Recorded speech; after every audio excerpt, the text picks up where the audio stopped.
નમસ્કાર, આપ જોઈ રહ્યા છો નેશન પ્લસ ન્યૂઝ. હું છું આપની સાથે હેતલ ભગત. વડોદરામાં નર્મદા ભવન ખાતે ઈ-કેવાયસી કરાવવા માટે અરજદારો પાંચ દિવસથી ધક્કા ખાઈ રહ્યા છે.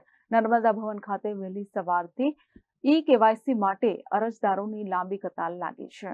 વડોદરામાં ઈ-કેવાયસી માટે નાગરિકોને હાલાકી વેઠવી પડે છે. ઈ-કેવાયસી માટે ઘણા સમયથી લોકો હેરાન પરેશાન થઈ રહ્યા છે.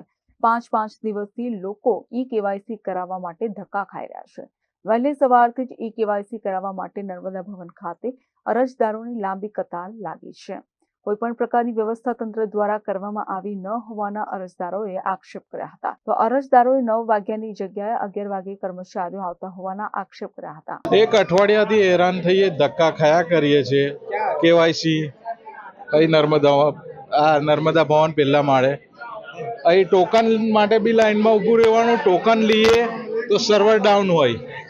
કેટલા ટાઈમથી એક અઠવાડિયાથી આ પ્રોબ્લેમ ચાલી રહ્યો છે. તો આનો કોઈ સોલ્યુશન લાવો સરકારને. તો બસ આટલું જ કહેવાનું છે. આ વાલીઓને મારા આ છોકરા માટે મેં કેટલા દિવસથી ધક્કા ખાઉં પણ એ કેવાયસી થતું જ નહીં. અહીં આવું લાઈનમાં ઊભો રહું, ટોકન લઉં તો ભાઈ સર્વર ડાઉન હોય તો ફરી પાછું લાઈનમાં ઊભું રહેવાનું. અત્યારે બી મેં પૂછવા જ આવ્યો જેની માટે.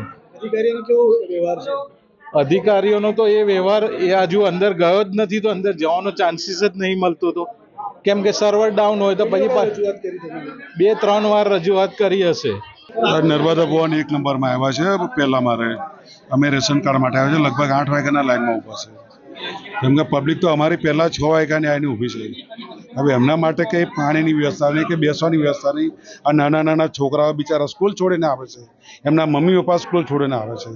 એમના સાહેબોને કહો કે 8 વાગ્યાનો ટાઈમ આપે કે જેથી પબ્લિક ઓછી થાય. કેમ કે કામગીરી તો 11 વાગ્યાની ચાલુ, 11:15ની કામગીરી ચાલુ કરી છે આ લોકોએ. તો પછી એનો કોઈ મતલબ ખરો? આ લોકો આવીને વહેલા એનો કોઈ મતલબ ખરો? ના, કશું નહીં. આ લાઈનમાં ઊભા છે, તમારી સામે જ ઊભા છે ને. અમે સવારના 8 વાગ્યાના ઊભા છે. હું મતલબ કર્યો અમે. ઈ-કેવાયસીની જાણકારી આપવા સમર્થ અધિકારીએ કંઈ કહેવાનું ટાળ્યું હતું. મીડિયાએ લોકોને પડતી હાલાકીનો પ્રશ્ન પૂછતા મીડિયાના માઇકને અધિકારીએ માઇકને ધક્કો માર્યો હતો. નીચે જાઓ, એન્ટ્રી કરાવો, 20 રૂપિયાની પાવતી કરાવો, પછી આવો. કેવી કામગીરી થઈ રહી છે? લગાડો.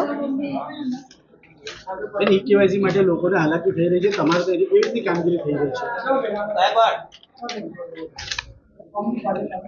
Report nation plus news Vadodara. સમાચારોના સતત અપડેટ મેળવવા માટે અમારી નેશન પ્લસ ન્યૂઝની યુટ્યુબ ચેનલને સબસ્ક્રાઇબ કરો, બેલ આઇકન દબાવો અને જોડાયેલા રહો ફેસબુક, ઇન્સ્ટાગ્રામ અને ટ્વિટર પર.